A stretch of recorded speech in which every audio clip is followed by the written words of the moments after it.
এতিয়া আজি অনুষ্ঠানভাগী কোনে উদ্যোগ লৈছে? আপোনালোকৰ গাঁৱৰ মহিলাসকলে। আমাক উদ্বোধক বাবজনে কৈছিল যে আজি অনুষ্ঠানটোৰ মূল গুৰি ধৰোঁতা হ'ল মহিলা। আৰু মহিলা শব্দৰ অৰ্থ হ'ল মহাযুগ আহিলা সমান মহিলা, যাৰ আশ্ৰয় নহ'লে জীৱৰ সৃষ্টি অসম্ভৱ, সেইকাৰণে কোৱা হৈছে মহিলা। আৰু বৰ্তমান পদে আমাক প্ৰকাশ কৰিছে, ও পৰম ঈশ্বৰ কৃষ্ণ দেৱ নাৰায়ণ, তান মহাভক্তি ইটো শ্ৰৱণ কীৰ্তন, ইহাক নজানি আন কৰ্ম কৰি মৰো, কৈও কৃষ্ণ কথা সুত যেন মতে তৰু। পৰম ঈশ্বৰ কৃষ্ণ দেৱ নাৰায়ণ হ'ল, আৰু সেই নাৰায়ণৰে কৃপা লাভ কৰিবৰ বাবে এটি জীৱই কি কৰিব লাগিব? তান মহাভক্তি ইটো শ্ৰৱণ কীৰ্তন। তেওঁৰ কৃপা লাভ কৰাৰ একমাত্ৰ পথটো হ'ল তেওঁৰে নাম শ্ৰৱণ কৰা, কীৰ্তন কৰা। তো এইটো যদি শুদ্ধ হয়, তেতিয়াহ'লে আমি কি কথাত সমাজ আশ্ৰয় কৰোঁতে দেৰি কৰি থাকোঁ? কোনখিনি কথাত আমি গুৰুত্ব দিওঁ? প্ৰায়ে সমাজ ব্যৱস্থাত দেখা যায়, ব্যক্তিগতভাৱে আকৌ কোনো গাত পাতি নল'ব কথাখিনি, আমি বিষয়বস্তুটো সহজকৈ বুজিবৰ বাবেহে সমাজৰ দৰ্শনটো টানি অনা হৈছে।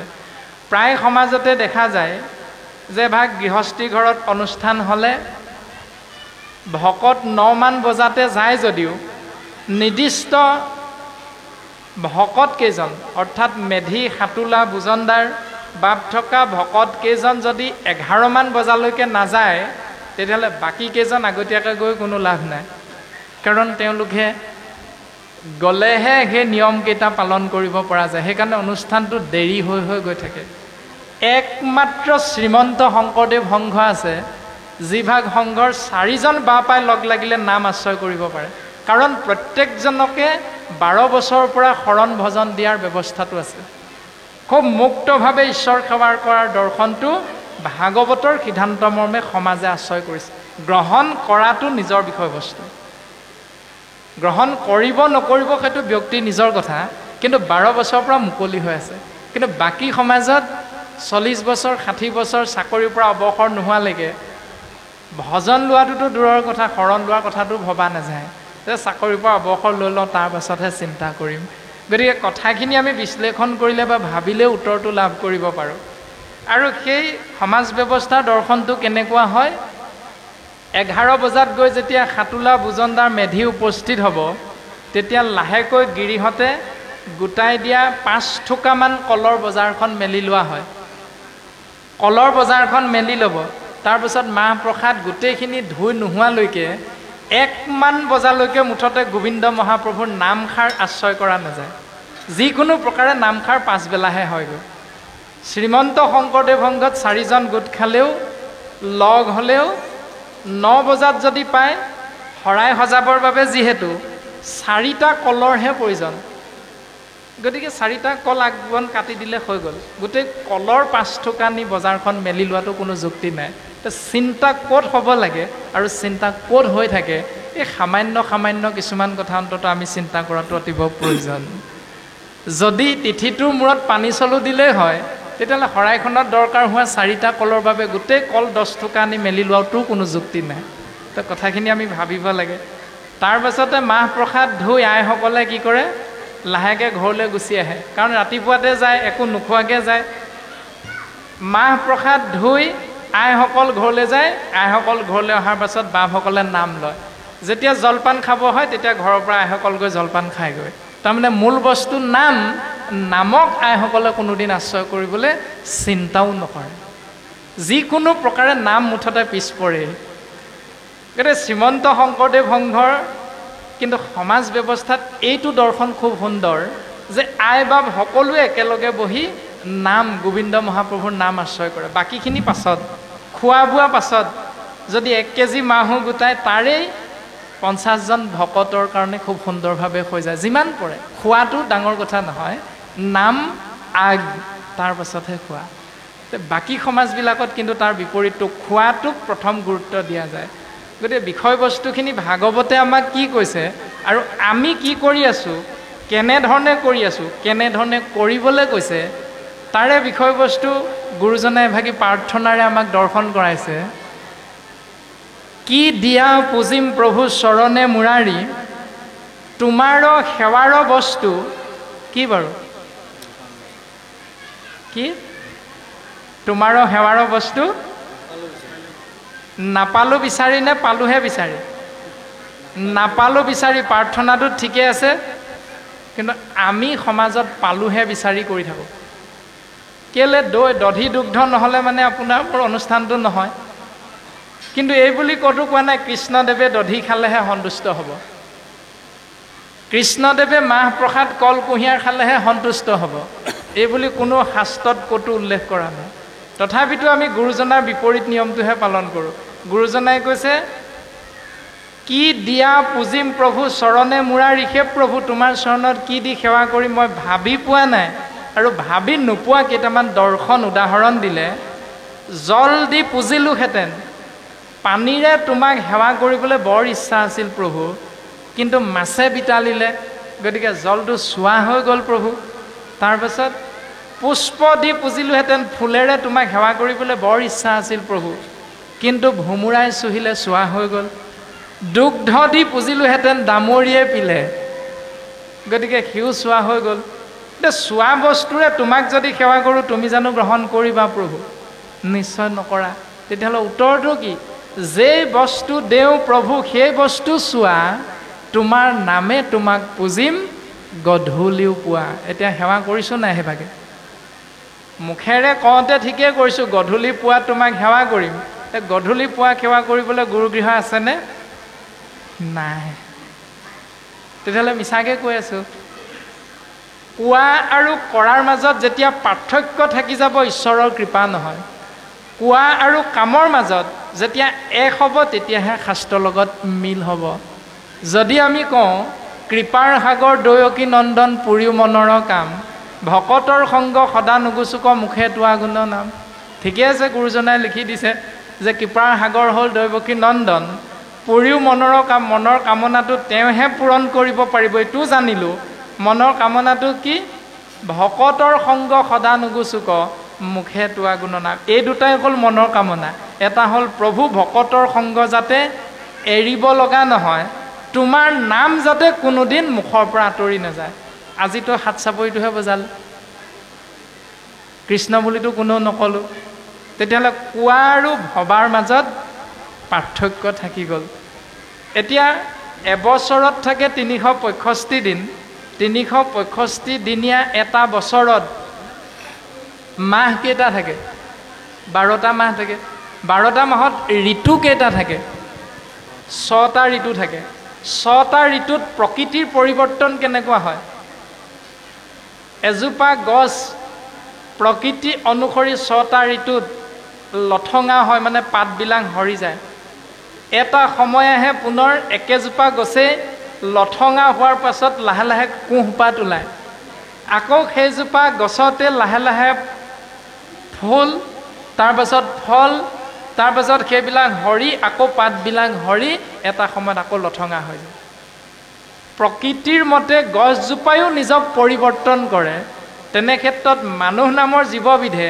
শাস্ত্ৰ পঢ়ি পঢ়ি কৰিবলৈ কোৱাটো কেলে পৰিৱৰ্তন নকৰোঁ আমি সেইটো চিন্তা কৰিব লাগে কাৰণ সময় পৰিৱৰ্তনশীল সময়ৰ লগত ঋতু অনুসৰি প্ৰকৃতিয়েও নিজক সলনি কৰে ঠিক তেনেকৈ আমি মানুহ নামৰ জীৱবিধে মাত্ৰ কৈ থাকোঁ কি কতো মন্দ মতি শাস্ত্ৰ নকৰে বিচাৰ কৰৈ কুল ধৰ্ম পূৰ্বপুৰুষ আচাৰ হেৰা পূৰ্বপুৰুষৰ পৰা চলি আহিছে কেনেকৈ এৰি মিঠা তুমি কালি পৰহি ল'ৰাটোৱে কৈ থৈ গ'লে আমি মানি ল'ম নেকি চলি আছে আমি চলি আছোঁ এইটো কেতিয়াও সঁচা নহয় প্ৰকৃতিয়ে যেতিয়া নিজক সলনি কৰে মানুহে কিয় সলনি নকৰে আৰু এই কথাটোকে কৃষ্ণদেৱে হৰসজ্জাত পৰি থকা ভীষ্মদেৱক এই জ্ঞানটো দিছিল ভীষ্মই কৈছিল যে মই জীৱনত কোনো দিন অধৰ্ম কৰা নাছিলোঁ সদায় ধৰ্মক পালন কৰিছিলোঁ মই কোনোদিন পাপ কৰা নাছিলোঁ, পুণ্য কৰিছিলোঁ, তথাপিতো মোৰ এই অৱস্থাটো কিয় হ'ল? হৰসজ্জাত পৰিব লগা হ'ল কিয়? তেতিয়া কৃষ্ণই ভীষ্মদেৱক উত্তৰ দিছিল যে তুমি 100 বছৰ আগত, আজি জন্মটোৰ 100টা জন্মৰ আগত তুমি এটা কৰ্ম কৰিছিলা।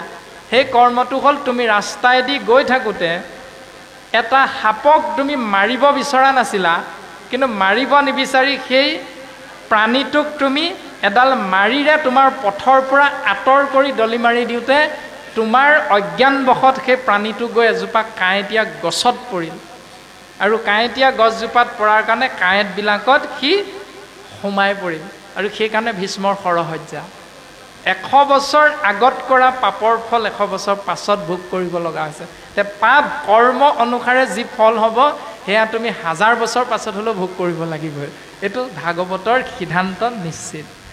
তাৰ পাছত তুমি যে কৈছা ভীষ্ম তুমি অধৰ্ম কৰা নাই বুলি, এই ভবাটোৱে হ'ল তোমাৰ অধৰ্ম।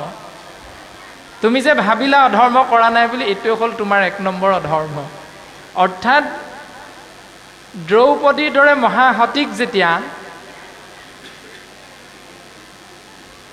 ৰাজসভাত দুঃশাসনৰ দৰে, দুৰ্যোধনৰ দৰে দুষ্টই অন্যায় কৰি বস্ত্ৰহৰণ কৰিছিল ৰজস্বলা অৱস্থাত, একেবাৰে জ্ঞানী আৰু জ্যেষ্ঠ হিচাপে তুমিয়ে আছিলা তাত, আৰু তোমাৰ হাতত এনেকুৱা শক্তি আছিল, তুমি মুহূৰ্ততে সৃষ্টি ধ্বংস কৰি দিব পৰা তোমাৰ শক্তি আছিল। অথচ তুমি সেই শক্তিক তুমি নিজৰ স্বাৰ্থৰ বাবে বান্ধি ৰাখিলা। এইটো হ'ল তোমাৰ অধৰ্ম 1 নম্বৰ। 1 নম্বৰ অধৰ্ম ভীষ্মৰ হ'ল সেইটো যে তুমি চকুৰ আগত অন্যায় দেখিও, অন্যায়ৰ প্ৰতিবাদ কৰিব পৰা শক্তি থাকিও তুমি তাক বিনা দ্বিধাই চকু মুদি তুমি আশ্ৰয় কৰিলা। সেইটোৱে হ'ল তোমাৰ অধৰ্ম। এতিয়া আমিও তেনেকৈ কৰি থাকোঁ। ভাগৱতে কোৱাটো বুজি পালোঁ, বুজি পাই স্বাৰ্থৰ বাবে আপুনি মই সেইটো বুজাবলৈ নগ'লোঁ। এইটো হ'ল আমাৰ অধৰ্ম। তাৰ পাছত ভীষ্মক কৈছে যে তুমি হস্তিনাপুৰৰ সিংহাসনৰ প্ৰতি দায়বদ্ধ আছিলোঁ বুলি বাৰে বাৰে কৈ থাকা। তুমি এবাৰো নাভাবিলা, বুজিবলৈ চেষ্টা নকৰিলা যে হস্তিনাপুৰ ৰাজ্যখন কেৱল হস্তিনাপুৰ সিংহাসন নহয়। ভীষ্মই কৈছিল মই সিংহাসনৰ প্ৰতি দায়বদ্ধ। সিংহাসনত যিজন বহি আছে সেইজন হ'ল হস্তিনাপুৰ ৰাজ্যখনৰ ৰজা, আৰু ৰজা হ'ল প্ৰজাৰ ওপৰতহে। গতিকে প্ৰজা যদি দুখত থাকে, তুমি কাঠৰ বা সোণৰ সিংহাসনত কোনো আক্ৰমণ কৰিব নোৱাৰক বুলি ধনুহৰ লৈ বহি থাকিলে নহ'ব। এইটো চিন্তা কৰাটো হ'ল তোমাৰ অধৰ্ম। এতিয়া আমি ৰাজনীতিবিদ হ'লেও আমাৰ চকীখন গাদীখন খেৰাব বুলি আমি যদি মনে মনে অন্যায় কৰোঁ, সঁচা কৰিছোঁ বুলি, এইটো হ'ল অধৰ্ম আমাৰ। গতিকে আমিও তেনেধৰণে নামঘৰীয়াৰ বাপটো হেৰাব বুলি, আমাৰ বুজনদাৰ বাপটো হেৰাব বুলি আমি যদি নকৰিব লগা কৰ্মটোকে, শাস্ত্ৰ নকৰিবলৈ কোৱা কৰ্মটোকে যদি ৰাইজৰ পৰা ভোজনী আশা কৰি আমি যদি সেইখিনিকে কৰাই থাকোঁ, তেতিয়াহ'লে সেইটো হ'ল আমাৰ অধৰ্ম। গতিকে ধৰ্ম কি অধৰ্ম কি বুজিবলৈ অন্ততঃ চেষ্টা কৰাটো অতিব প্ৰয়োজন। এৰাম ইহাতে খে আমাৰ মিলিল মহাভাগ, তুমি হেন মহন তক পাইলো ভাই গেলাগ। যত স্বৰ্গ সুখ যিটো মুখ্য সুখ মূল, ভকতৰ সংগৰ অল্প কোনো হিতুল। ৰাম আকাশে খনেশ্বৰে ৰবি ৰথ যেন বায়ু, সূৰ্যৰ লগত হৰৈ জগতৰ আয়ু। ও এক ক্ষণ মানে যিটো শুনৈ কৃষ্ণ কথা, তাৰ বিনে আৱৰ জীৱন যায় বৃথা। এতিয়া আমাক সিদ্ধান্ত দিলে যে যেই বস্তু দেও প্ৰভু সেই বস্তু চোৱা, তোমাৰ নামে তোমাক পুজিম গধূলিও পোৱা। যদি সকলো বস্তু চোৱাই হয়, তেতিয়াহ'লে এটা বস্তু পৃথিৱীত চোৱা কৰিব পৰা শক্তি নাই, সেই বস্তুটো হ'ল ভগৱন্তৰ নাম। নামক চোৱা কৰিব পৰা শক্তি পৃথিৱীত নাই। যদি নামক চোৱা কৰিব পৰা শক্তি পৃথিৱীত নাই, তেতিয়াহ'লে ইতিমধ্যে জেঠ মাহ পাৰ হৈ আহাৰ মাহটো আহি আছে। আহাৰত কি লাগে? হাত লাগে। হাতৰ কেইদিন আপোনালোকৰ নামঘৰৰ দুৱাৰ খোলা থাকেনে নাথাকে? নাথাকে। তাৰমানে নামক চোৱা কৰিব পাৰে, তাৰমানে উত্তৰটো হ'ল সেইটো। নামক চোৱা কৰিব পৰা শক্তি পৃথিৱীত নাই, অথচ গাঁৱৰ আমি ৰাইজে নামঘৰৰ দুৱাৰ 3 দিনৰ কাৰণে বন্ধ কৰি ৰাখোঁ। যদি প্ৰকৃততে পৃথিৱী চোৱা হয়, তেতিয়াহ'লে পৃথিৱীত লগা এজোপা পাণ গছৰ পৰা পাণ যদি ছিঙাটো শাস্ত্ৰমতে ভুল, তেতিয়াহ'লে এগৰাকী মাতৃ ঋতুমতী হয় মাহে মাহে, হয়নে? এগৰাকী মাতৃ ঋতুমতী হোৱা সেইকেইদিন মাতৃগৰাকী চোৱা হৈ থাকে। সন্তানটোক তেওঁ স্তনপান কৰায় নে নকৰায়? কৰায়। সন্তানক স্তনপান কৰাব নালাগে আকৌ সেই 3 দিন বা সেই 7 দিন। সন্তানটোক নোখোৱাবই লাগে সেই 7 দিন। যদি ঋতুমতী হওঁতে মাতৃগৰাকীয়ে সন্তানক দুগ্ধ পান কৰোৱাত অপৰাধ নাই, তেতিয়াহ'লে বসুমতীৰ চোৱা হৈছে বুলি ভাবি আমি যিকেইটা কৰ্ম নকৰাকৈ থাকিব পাৰোঁ, সেইকেইটা কৰ্ম নকৰিলেও হৈ যায় আপোনালোকে বা আমি সকলোৱে। কিন্তু যিটো কৰ্ম নকৰিলে জীৱৰ অমংগল হয়, সেই কৰ্মটো কৰিবলৈ চেষ্টা কৰিব লাগে। কাৰণ একক্ষণ মানে যিটো শুনৈ কৃষ্ণ কথা, তাৰ বিনে আৱৰ জীৱন যায় বৃথা। এক মুহূৰ্তৰ কাৰণে কৃষ্ণ নাম শুনিলে, সেই কৃষ্ণ নাম শুনা সময়কণতে যদি মৃত্যু হ'ব পাৰে, তেতিয়াহ'লে জীৱৰ মংগল। কিন্তু কৃষ্ণ নাম নুশুনাকৈ যিমান বছৰ পাৰ কৰি আহিলোঁ, সেই সময়খিনি হ'ল তাৰ বিনে। কৃষ্ণ নাম নুশুনা সময়খিনি আৱৰ জীৱন যায় বৃথা। সেইটো বৃথা জীৱন বুলি কৈছে। এতিয়া নিজকে সুধিব লাগে যে কৃষ্ণ নাম নুশুনাকৈ কিমান দিন পাৰ কৰি আহিছোঁ। যিটো কথা আমি কৈছিলোঁ, 2টা ভাৱনা, কৃপাৰ সাগৰ দয়কী নন্দন পুৰীও মনৰ কাম, ভকতৰ সংগ সদা নুগুচুক মুখে তোৱা গুণ নাম। 365 দিনীয়া এবছৰত নামঘৰলৈ কেইদিন যাওঁ? হিচাপ কৰেনে? নকৰে। নামঘৰীয়া বাপজন সদায় যায়। আৰু বাকী গাঁৱৰ ৰাইজসকল কিমান দিন যাওঁ? ভাদ মাহত যাওঁ মাত্ৰ, বাকী নাযাওঁ। কিন্তু আজি যে আহিলোঁ, কালিলৈ আহিম, এইটো বাৰ্ষিক কৰ্ম। কিন্তু আজিকালি বাৰ্ষিক কৰ্মটো কোনোবা এজন ব্যক্তিয়ে কৰ্মৰ তাগিদাত আহিবলৈ সময় পোৱা নাই, হয়নে বাৰু কথাটো? গাঁৱৰ কোনো বাপ আহিব পৰা নাই, কিয়নো কৰ্মব্যস্ত ব্যক্তি। তাৰ পাছত ভাদ মাহত কোন কেইদিন যাওঁ? জন্মাষ্টমী দিনা যাওঁ। তাৰপাছত তিথি 2টাত যাওঁ, গুৰুজনাৰ তিথি 2টাত। এতিয়া কেইদিন হ'ল বাৰু হিচাপ কৰকচোন? ভাদ মাহত 3 দিন আৰু বাৰ্ষিক কৰ্মটোত এদিন, বহাগ বা মাঘ বিহুত এদিন। মুঠতে 6 দিন বা 7 দিনহে 365 দিনত নামঘৰলৈ যাওঁ। তাক গুৰুজনাই লিখি দিলে ভুলকৈ নে আপুনি মই পালন কৰি আছোঁ এতিয়া ভুলকৈ? গুৰুজনাই লিখিলে, পুৰীও মনৰ কাম, ভকতৰ সংগ সদা নুগুচুক মুখে তোৱা গুণ নাম। আৰু আমি গাব লাগে, ভকতৰ সংগ মাজে সময় নুগুচুক মুখে তোৱা গুণ নাম। আমি সেইটো গালেহে আমাৰ কৰ্মৰ লগত দৰ্শনটো মিলিব। আৰু শাস্ত্ৰই দৰ্শনটোকে ক'লে, একক্ষণ মানে যিটো শুনৈ কৃষ্ণ কথা।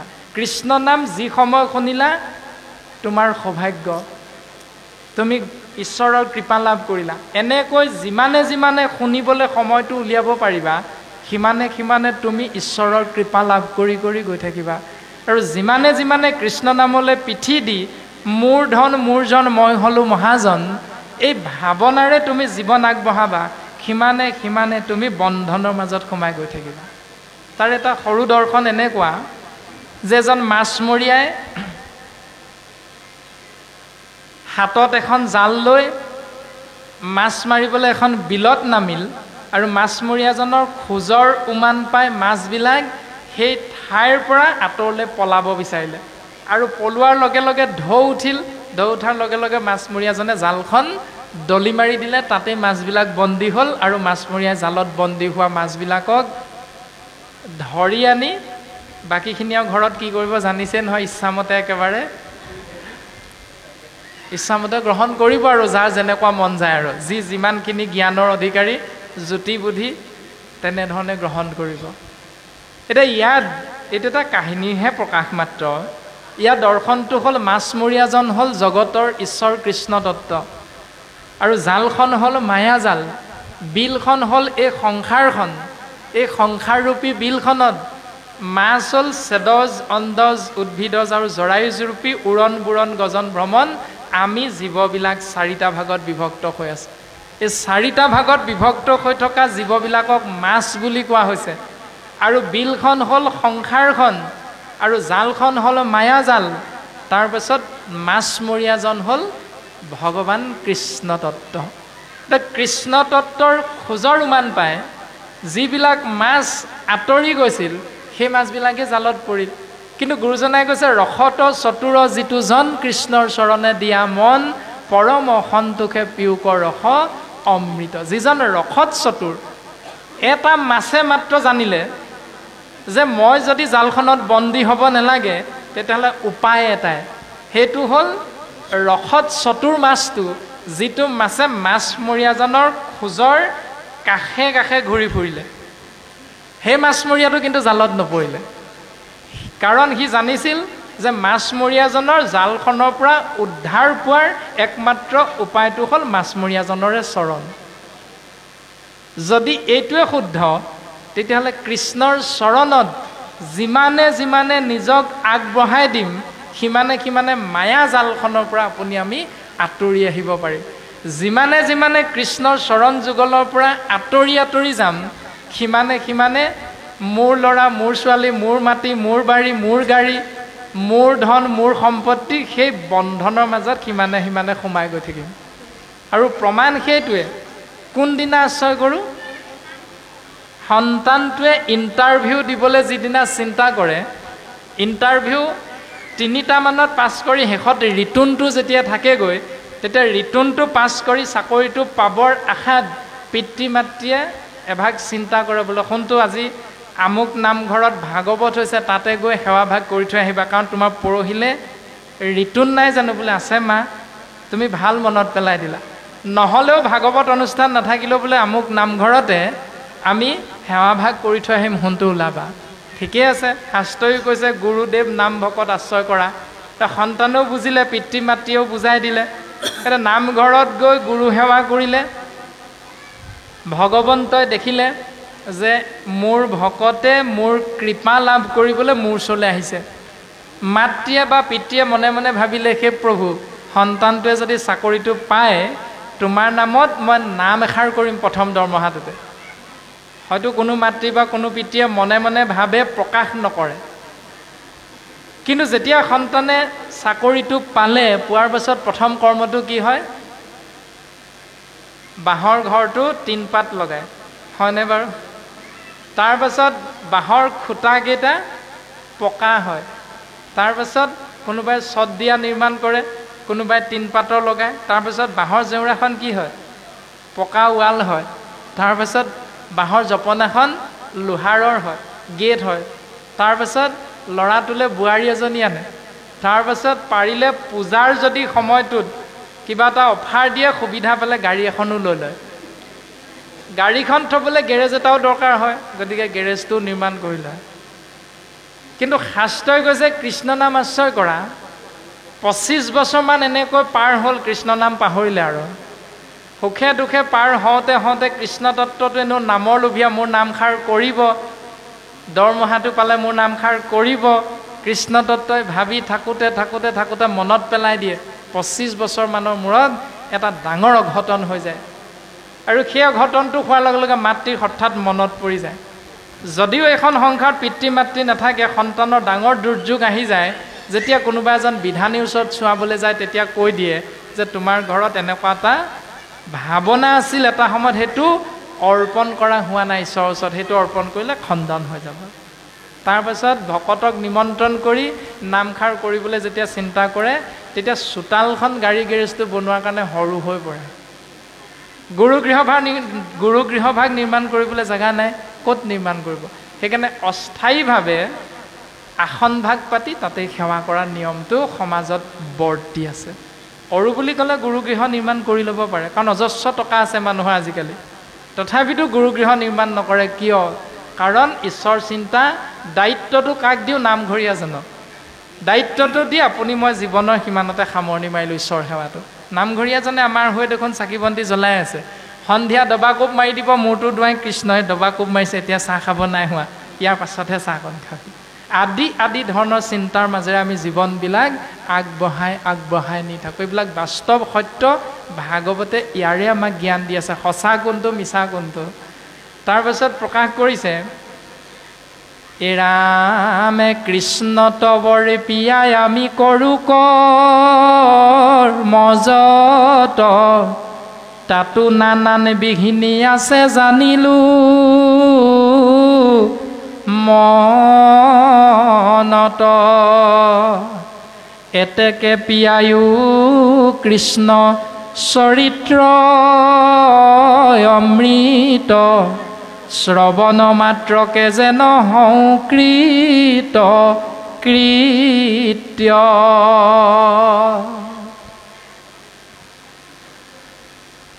শৌনক ঋষিয়ে কৈছে, সেই মহামানী হুতগুৰু, আমি 1000 বছৰ যজ্ঞটো যে কৰিছিলোঁ, এই যজ্ঞটো কাৰ নামত অৰ্পণ কৰিছিলোঁ জানানে?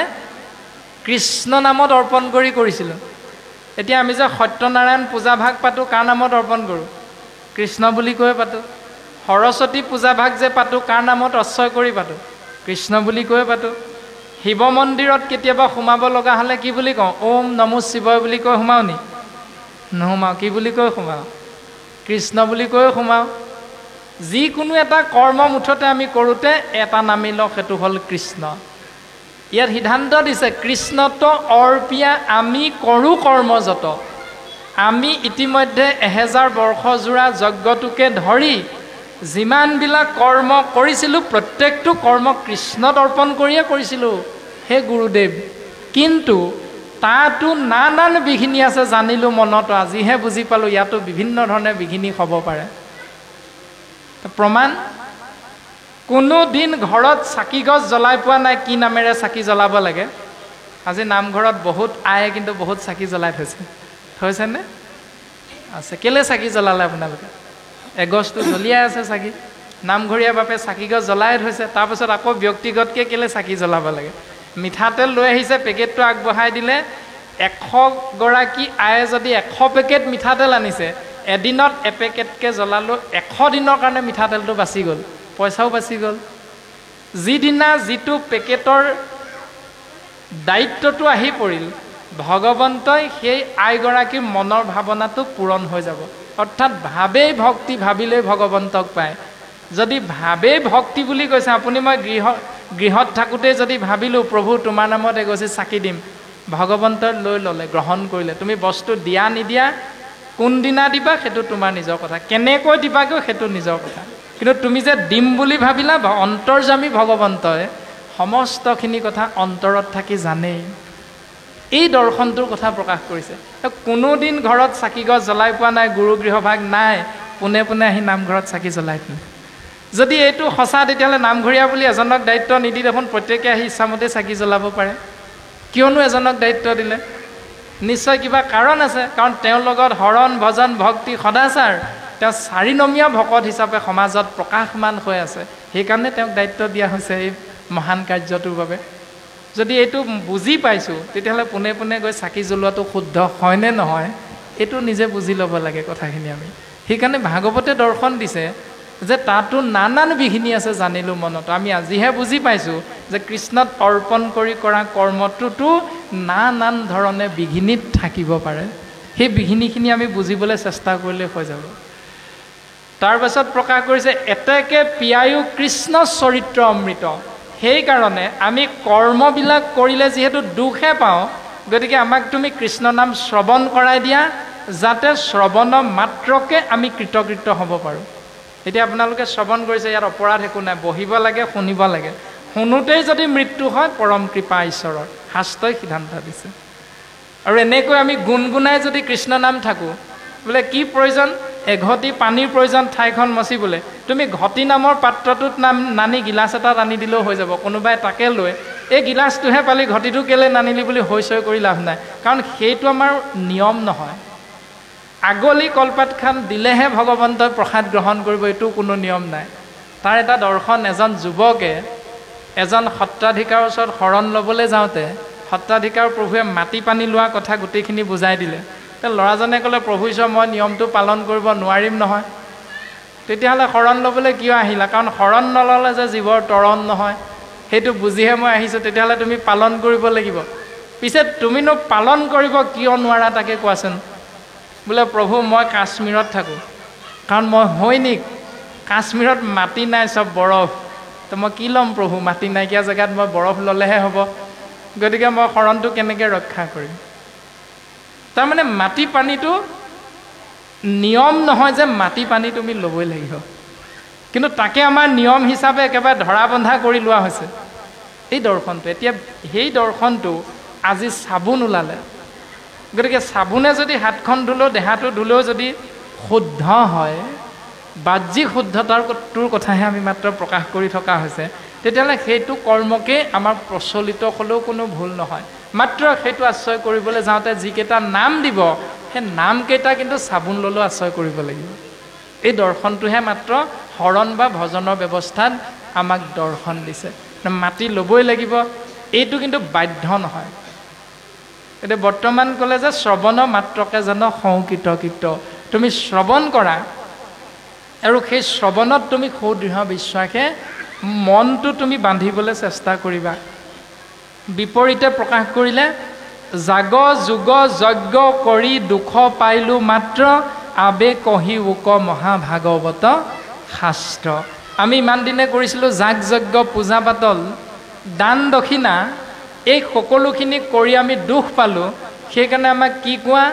যে মহাভাগৱত শাস্ত্ৰ কোৱা, যি মহাভাগৱত শাস্ত্ৰ কৃষ্ণ নাম শ্ৰৱণ কৰি পৰীক্ষিত নামৰ জীৱতত্ব এই সংসাৰৰ পৰা তৰি গৈছিল।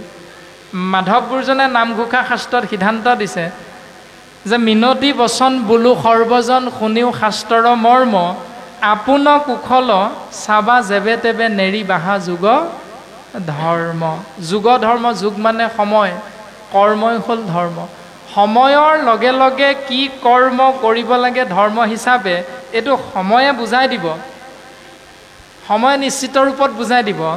গতিকে এই কথাটো আকৌ ব্যাসদেৱৰ আগত দেৱৰ্ষি নাৰদে প্ৰকাশ কৰিছে, কালে কৰ্ম মিলাই বেক বিষয়ৰ সুখ, উপদেশী লোক শৌক কৃষ্ণক সন্মুখ। কাল মানে সময়, সময়ৰ লগে লগে কি কৰ্ম কৰিলে জীৱই সুখ পাব, সেইটো সময় জীৱক নিজে শিকাই দিব। হে ব্যাস, তুমি ভাগৱতত এইবিলাক কথা নিলিখিবা, এইবিলাক কথা ভাগৱতত নিলিখিবা। আমাৰ সমাজত এটা দৰ্শন আছে যে শৰণ যদি নলয় তেতিয়াহ'লে তেওঁৰ হাতে চাহকণ গ্ৰহণ কৰা নাযায়, হয়নে?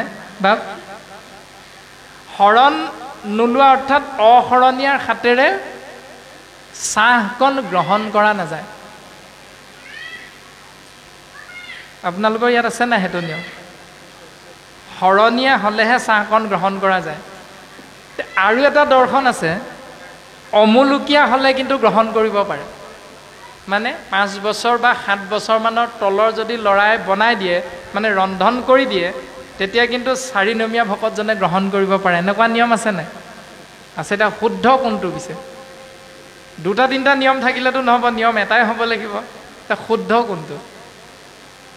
আমিতো যিকোনো এটা পালন কৰিলে নহ'ব, শুদ্ধ এটাতো আমাক লাগিব। এতিয়া শুদ্ধ কোনটো? দশম স্কন্ধত সেই দৰ্শনটো আছে।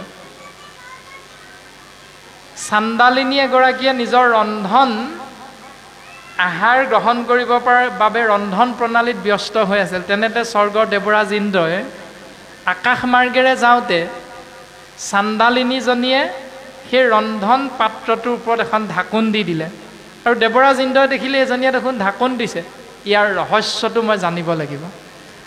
এই বুলি কৈ দেৱৰাজ ইন্দ্ৰ চাণ্ডালিনী ওচৰ পালেহি, আৰু চাণ্ডালিনীক সুধিলে, তই কোন, তোৰ নামটো কচোন। বোলে মই চাণ্ডালিনী। চি, অপবিত্ৰ। বোলে তই কি ৰন্ধন কৰি আছ? মোৰ আহাৰ, তইনো কি খাৱ? বোলে গো মাংস। আকৌ এটা অপবিত্ৰ। চি, 2টা অপবিত্ৰ শব্দ পালোঁ, 1 হ'ল চাণ্ডালিনী, 2 হ'ল গো মাংস। 3 নম্বৰতে বোলে তই কিহত ৰন্ধন কৰি আছ? বোলে মানুহৰ লাও খোলা নামৰ এটা পাত্ৰত। চি, আকৌ অপবিত্ৰ। কিহেৰে ৰান্ধিছ? সুৰাৰে ৰান্ধিছোঁ, পানী নহয় সুৰা।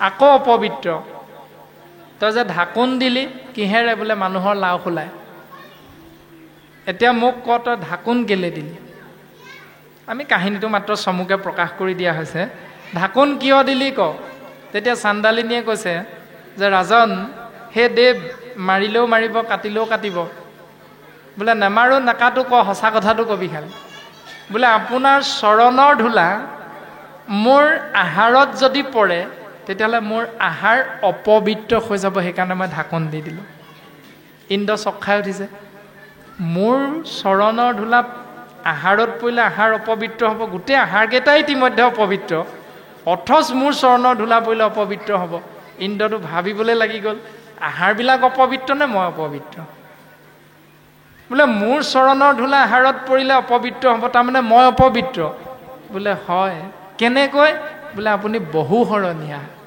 কোনো কোনো দৰ্শন আছে আপুনি অশৰণীয়া ইন্দ্ৰ অশৰণীয়া বুলিও আছে আৰু ইন্দ্ৰ বহুশৰণীয়া বুলিও আছে এতিয়া দুইটা দৰ্শনে শুদ্ধ যদি অশৰণীয়া হয় তেতিয়াহ'লে অপবিত্ৰ গো মাংসটো অপবিত্ৰ তাতোতকৈও অশৰণীয়াজন অপবিত্ৰ বিপৰীতে বহুশৰণীয়াজন অপবিত্ৰ গুৰুজনাই কৈছে একদেৱ এক সেৱ একত বিনে নাই কেও এজনে ঈশ্বৰ সেইজনকে সেৱা কৰা আৰু সেই দৰ্শনটো আছিল কাৰ লগত উদ্ধৱ মহন্তৰ লগত উদ্ধৱে সুধিছিল কৃষ্ণ তত্ত্বক যে হে প্ৰভু মোক বুলিও বুজায় ঋষি সমস্তৰ কিয় একমতি নাই ঋষিসকলে কিয় এটা মত নিদিলে জীৱৰ মংগলৰ অৰ্থে ডাক্তৰৰ ওচৰলৈ যাবচোন কোনো এজন ডাক্তৰৰ লগত কোনো এজন ডাক্তৰৰ ঔষধ দিয়া তালিকাখন নিমিলে কেলে কাৰণ দৰৱৰ কোম্পানীবিলাকৰ লগত ডাক্তৰৰ অকণমান মিলা মিছা থাকে সেইকাৰণে ডাক্তৰে সেই দৰৱৰ কোম্পানীবিলাকৰ নামটো উজ্বলাবৰ বাবে সেই ডাক্তৰজনে প্ৰায় সেই কোম্পানীটোৰ পৰা কিবা এটা পইচা পায় কাৰণে সেই কোম্পানীটোৰ ঔষধটো বেছিকৈ লিখি দিয়ে এনেকুৱা দৰ্শনবিলাক থাকে প্ৰকৃততে শৰীৰত বেমাৰ বোলা বস্তু একো নাই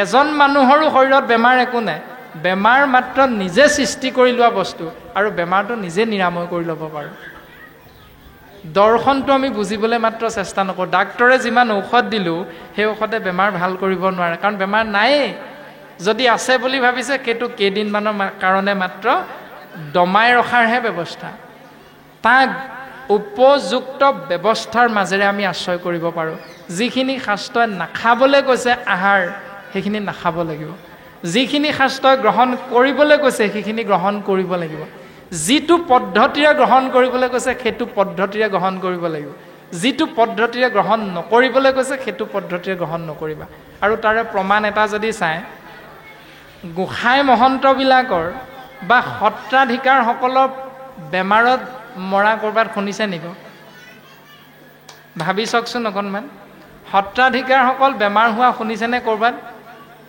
কাচিত ক'ৰবাত এজনৰ হ'ব পাৰে আমি একেবাৰে নহয় বুলি নাই কোৱা মানুহ যিহেতু কিন্তু প্ৰায় বাকী মানুহখিনিৰ বেমাৰ আজাৰ বেছি হয় কিন্তু সত্ৰাধিকাৰসকলৰ বেমাৰ নহয় কিন্তু কাৰণ তেওঁলোকে প্ৰত্যেক দিনাই গুৰু সেৱা কৰে তেওঁলোকে ঈশ্বৰ সেৱা নকৰাকৈ কোনোদিন চাহ পানী অকণো গ্ৰহণ নকৰে এই যিটো শাস্ত্ৰ দৰ্শন সেইটো আমি প্ৰত্যেকেই পালন কৰিব লাগে আৰু সেইটোৱে ভাগৱতে আমাক সিদ্ধান্ত দি আছে কিন্তু আজি সত্ৰাধিকাৰসকলে যদি সেইটো পালন কৰিব নোৱাৰিবা বুলি সুদৃঢ়ক কয় তেতিয়াহ'লে সেইটো অধৰ্ম সত্ৰাধিকাৰসকলৰ হ'ব কাৰণ জীৱতৰণৰ একমাত্ৰ উপায় হ'ল নাম আৰু নাম কেনেকৈ পালন কৰিব লাগে এই দৰ্শনটোক গুৰুসকলে শিকাব লাগিব আৰু ইয়াতে সেই দৰ্শনটো দিলে জাগ যোগ যজ্ঞ কৰি দুখ পাইলোঁ মাত্ৰ আবে কহি উক মহা ভাগৱত শাস্ত্ৰ যদি অশৰণীয়াজন অপবিত্ৰ হয় তেতিয়াহ'লে 7 বছৰীয়া ল'ৰাটোৰ দ্বাৰা ৰন্ধন কৰি দিয়া সিদ্ধ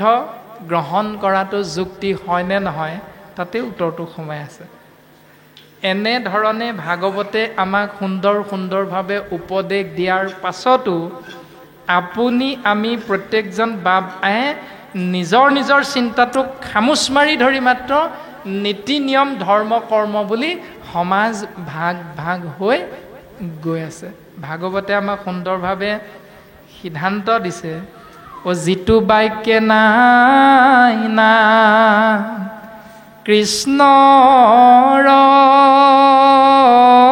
চৰিত্ৰ উচিষ্ট গৰ্তটো কৰি সি অপবিত্ৰ। যিটো বাক্যত কৃষ্ণ নাম নাই সেই বাক্যবিলাক অপবিত্ৰ বা লেতেৰা বাক্য বুলি কৈছে। কিমান লেতেৰা? উচিষ্ট গৰ্তটো কৰি সি অপবিত্ৰ। উচিষ্ট মানে এৰেহা, গৰ্ত মানে গাঁত। এতিয়া অকণমান পাছত যে আমি প্ৰসাদ গ্ৰহণ কৰিম, এই প্ৰসাদ কাৰ অৰ্থে অৰ্পণা কৰা হ'ল? ঈশ্বৰৰ অৰ্থে। ক'ত? মণিকূটৰ সন্মুখত। এতিয়া ঈশ্বৰে মাহ প্ৰসাদ যদি খালে মানে গ্ৰহণ কৰিলে, তেতিয়াহ'লে শৰাইখন খালী হৈ থাকিব। শৰাইখনত আগবঢ়াই দিয়া মাহ প্ৰসাদকেইটাত থাকিব নালাগিব শৰাইখনত, কাৰণ ঈশ্বৰে গ্ৰহণ কৰিলে। কিন্তু ঈশ্বৰেতো গ্ৰহণ কৰা নাই, কাৰণ মাহ প্ৰসাদ একেভাগে আছে। সেইটো নামেৰে অৰ্পণ কৰা এটা ভাৱনা প্ৰত্যেকৰ, আৰু ঈশ্বৰে গ্ৰহণ কৰিল বুলি ভাবি আমি অনুষ্ঠানটো সিমানতে সামৰণি দি শৰাইভাগ বিসৰ্জন দিয়া হ'ল। এতিয়া গ্ৰহণ কোনে কৰিলে? আপুনি মইহে গ্ৰহণ কৰিলোঁ। এতিয়া গ্ৰহণ কৰাটো আকৌ প্ৰক্ৰিয়া কিছুমান আছে নহয়। দুশকৈ চান্দা তুলিছিলোঁ, সেইকাৰণে আমাৰ আইগৰাকী নাই অহা, ভাগ এটা মোক দিবা। ঘৰলৈ নিয়া ব্যৱস্থাটো আছে নহয়। ন চৰায়ে কি কৰে? চৰায়ে নিজৰ বাঁহত এৰি থৈ অহা পোৱালীকেইটাক যিটো আহাৰ খুৱাব, সেই আহাৰ বেছিকৈ নিনিয়ে। নিজৰ টোটোলাটোত যিমান ধৰিব, নিজৰ সাধ্য অনুসাৰে সেইখিনি লৈ যায়, আৰু নিজৰ টোটোলাৰ পৰা উলিয়াইহে পোৱালীকেইটাক খুৱাই ডাঙৰ কৰে। তাৰমানে পোৱালীকেইটাৰ বাবে সৰহকৈ বেলেগকৈ খাই নাযায়। এতিয়া আমাৰতো মানুহৰ স্বভাৱটো বেলেগ। নিজৰ ভাগটোতো ল'লোৱেই, আকৌ আমুক নাহিল বুলি ভাগ এটা বিচৰা অভ্যাস এটা আছে। তাৰমানে ইতৰ প্ৰাণীৰ পৰা মনুষ্য নামৰ জীৱবিধে শিকিব লগা যথেষ্ট আছে। গতিকে আমি জ্ঞানী হয়নে নহয়, এই কথাটো আমি বাকী প্ৰাণীবিলাকৰ জীৱন ধাৰণৰ পদ্ধতি চালে আমি বুজি পাই যাম। যদি ইতৰ প্ৰাণীৰ লগত আমাৰ চিন্তাধাৰা মিলা নাই, একেটাই হৈ আছে, তেতিয়াহ'লে আমিও সিহঁততকৈ জ্ঞানী বুলি কোনো ক'ব নোৱাৰোঁ। দ্বিতীয় দৰ্শনটো হ'ল, ৰাতিপুৱা বিচনাত চকুকেইটা মেলাৰ পৰা ৰাতি 10 বজাত বিচনাত পৰালৈকে যিমান বাক্য মুখেৰে উচ্চাৰণ হ'ব আলোচনা, সেই আলোচনাত যদি কৃষ্ণ নামটো নাথাকে, তেতিয়াহ'লে শাস্ত্ৰই কৈছে উচিষ্ট মানে এৰেহা, গৰ্ত মানে গাঁত। এতিয়া ইয়াত আমি যিখিনি ঈশ্বৰৰ অৰ্পিত দ্ৰব্য আমি ভকতে গ্ৰহণ কৰিম, এইটো শাস্ত্ৰসন্মত। কাৰণ ঈশ্বৰৰ উচ্ছিষ্ট ভকতে গ্ৰহণ কৰে, এইটো শাস্ত্ৰসন্মত। কিন্তু ভকতে গ্ৰহণ কৰাৰ পাছত যিখিনি মাটিত পৰি যাব, সেইখিনি নামটো কি? মাটিত যে পৰি যাব কেইটামান, তাৰপাছত পাতখিলাটো কেইটামান থাকি যাব, সেইখিনি নাম কি? চোৱা। আৰু সেই চোৱাখিনি সহিতে পাতখিলা আমি ক'ত য'ত পেলাই দিম, তাৰ নামটো কি? চোৱা পাতনি। এতিয়া শাস্ত্ৰই কৈছে উচিষ্ট গৰ্তটো কৰি সি অপবিত্ৰ, মানে চোৱা পাতনিতকৈ লেতেৰা। কোনবিলাক বাক্য? যিবিলাক বাক্যত কৃষ্ণ নামটো নাই। ভাগৱতে এইটো দৰ্শন দিল। ভাগৱতেতো এই বুলি নাই কোৱা, মহন্তজনে কৃষ্ণ বুলি কওক, গগৈ উপাধিধাৰীজনে কৃষ্ণ বুলি নকওক, এই বুলিতো নাই কোৱা ভাগৱতে। গতিকে ভাগৱতৰ দৰ্শন সৰ্বজনৰ বাবে, সমস্ত জীৱৰ কল্যাণৰ দৰ্শন ভাগৱত। যিটো বাক্যে নাই নাম কৃষ্ণৰ চৰিত্ৰ, উচিষ্ট গৰ্তটো কৰি সি অপবিত্ৰ। যিটো বাক্যে আচৈ গুণ নাম মাধৱৰ, সি বাক্যে হৰৈ পাপ জনসমূহৰ।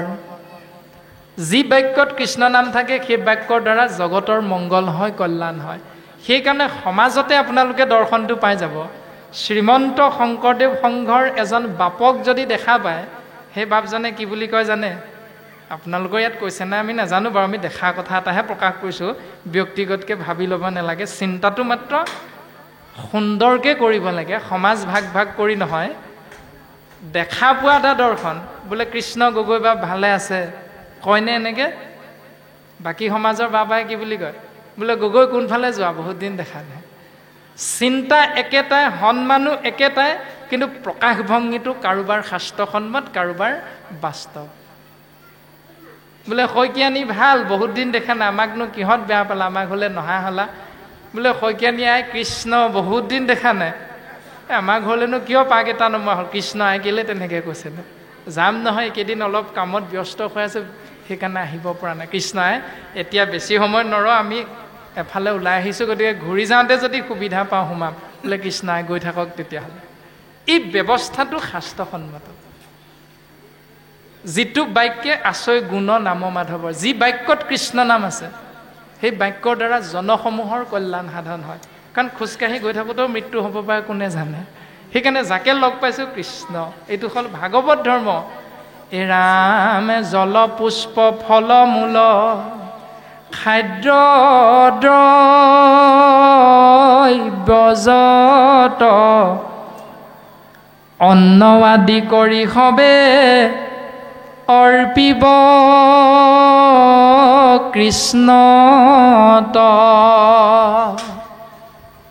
জল পুষ্প খাদ্য দ্ৰব্য যত অন্ন আদি কৰি সবে অৰ্পিব কৃষ্ণত সেইটো কৰোঁ নাই কিন্তু আমি প্ৰত্যেকে নিজে নিজেহে বুজি পাম কাৰোবাৰ পানী এগিলাচ দৰকাৰ হৈছে বোলে পানী এগিলাচ দিব নি বা নাম কাঢ়িয়ে মাতক কোনো কথা নাই কিন্তু পানীগিলাচ খোজোতে কৃষ্ণ বুলি কৈ খুজিব লাগে আৰু দিওঁতে কৃষ্ণ বুলি কৈ দিব লাগে কিয়নো যিগিলাচ পানী পিয়াহত আতুৰ হৈ গ্ৰহণ কৰিবলৈ লৈছোঁ সেই পানীগিলাচে আপোনাৰ মোৰ জীৱনলৈ কাল আমাৰ নিশা নমাই আনিব পাৰে সেইকাৰণে দিওঁতে লওঁতে খাওঁতে বহোঁতে উঠোঁতে বাক্যে বচনে খোজে কাটলে সকলোতে যদি কৃষ্ণ নাম আশ্ৰয় কৰা তাৰ দৰ্শন হ'ল কংস কংসই কোনদিনাৰ পৰা কৃষ্ণ নাম আশ্ৰয় কৰিছিল যিদিনা আকাশবাণী শুনিছিল যে দৈৱকীৰ গৰ্ভজাত অষ্টম সন্তান কৃষ্ণ তত্ত্বৰ হাততে তোৰ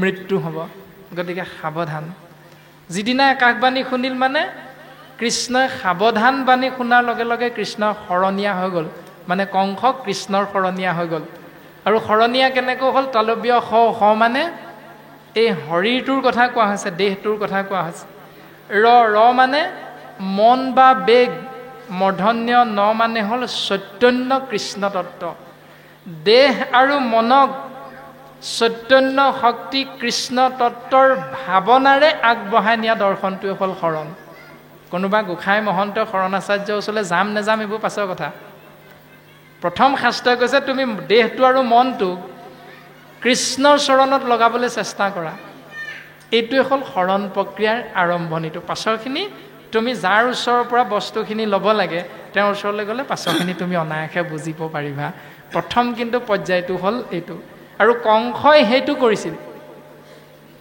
যে খাবলৈ যাওঁতে দেখিছিল কৃষ্ণ গৈ আগতীয়াকৈ বহি আছে ৰাজসিংহাসনত বহিবলৈ যাওঁতে কংসই দেখিছিল কৃষ্ণ গৈ আগতীয়াকৈ বহি আছে মুঠতে যেনিয়ে যায় যেনিয়ে চাই জলৈকে নাচায় জলৈকে নাযাওক কংসই চাৰিওফালে কেৱল দেখা পাইছিল কৃষ্ণ কৃষ্ণ কৃষ্ণ কৃষ্ণ আৰু সেইকাৰণে ভক্তৰ মনোবাঞ্ছা পূৰণ কৰিছিল জগতৰ ঈশ্বৰে কৃষ্ণৰ হাতত কংসৰ মৃত্যু হৈছিল আৰু কংসই হাৰূপ্য মুকুতি লাভ কৰিছিল ভাগৱতে সিদ্ধান্ত দিছে তুমি কোন বংশৰ কোন সমাজৰ এইটো ডাঙৰ কথা নহয় তুমি কৃষ্ণ নাম আশ্ৰয় কৰি চলিছানে নাই চলা এইটোহে আটাইতকৈ ডাঙৰ কথা আৰু সেইটোকে ভাগৱতে কৈছে তেবে গৃহ ধৰ্মে হিংসা দুখে নপাৱয় কৃষ্ণে একনিষ্ঠ শুয়া মুকুতি সাধয় তেতিয়াই এখন গৃহত হিংসা দুখৰ পৰা পৰিত্ৰাণ পাব পাৰে আৰু কৃষ্ণ তত্ত্বৰ কৃপাধন্য হৈ মুকুতি লাভ কৰিব পাৰে এই দৰ্শনটো আমাক ভাগৱতে দিছে তাৰ কাৰণে পুৱা গধূলি সেৱা কৰিব লাগিব পুৱা গধূলি সেৱা কৰিবলৈ গুৰুগৃহ নাই গুৰুগৃহ নহ'লে ক'ত সেৱা কৰিব কাৰণ নামঘৰলৈতো যাবলৈ সময় নাই কাৰণ 2 কিলোমিটাৰ আঁতৰতহে নামঘৰ আছে ইপিনে অফিচলৈ 8 বজাত যাবই লাগে আকৌ অফিচলৈ যোৱা বাপজনক আইগৰাকীয়ে ৰন্ধন কৰি দিবই লাগিব 8 বজাৰ আগত খুৱাই বুৱাই পঠিয়াব লাগিব 2 কিলোমিটাৰ খোজকাঢ়ি বা স্কুটিখন লৈ ৰাতিপুৱাই নামঘৰত সেৱা কৰিবলৈ আকৌ নামঘৰীয়াজনে গেটখন খুলিলেহে হ'ব কিমান বাধা থাকে সেই বাধা বিঘিনিক আঁতৰ কৰি যদি 2 পইচা আছে বাঁহেৰে হ'লেও খেৰেৰে হ'লেও টকৌপাতে হ'লেও ভকত কেইজনমানক নিমন্ত্ৰণ কৰি গুৰু আসন ভাগ পাতি গৃহৰ মধ্যে তুমি যদি গুৰু গৃহভাগ নিৰ্মাণ কৰি লোৱা তুমি অনায়াসে ঈশ্বৰৰ লগত প্ৰত্যেক দিনাই কথা পাতিব পাৰিবা আৰু ঈশ্বৰৰ লগত কথা পতাৰ জৰিয়তে তুমি গৃহস্থী ধৰ্ম হিংসা দুখৰ পৰা মুকুতি লাভ কৰিব পাৰিবা তাৰ কাৰণে হুদি তাৰ কাৰণে গগৈ এনেকুৱা কিবা উপাধিৰ কোনো কথা ভাগৱতে আমাক এবাৰো নাই কোৱা কথাখিনি ভাগৱতৰ প্ৰাৰম্ভিক পৰ্যায় এনেধৰণে সিদ্ধান্ত দিছে আৰু এনেধৰণে সিদ্ধান্ত দি কৃষ্ণ দৈপ্যায়ন বেদব্যাসৰ লগত দেৱৰ্ষি নাৰদৰ যি কথোপকথন সেই দৰ্শনখিনি ভাগৱতে আমাক প্ৰকাশ কৰিছে।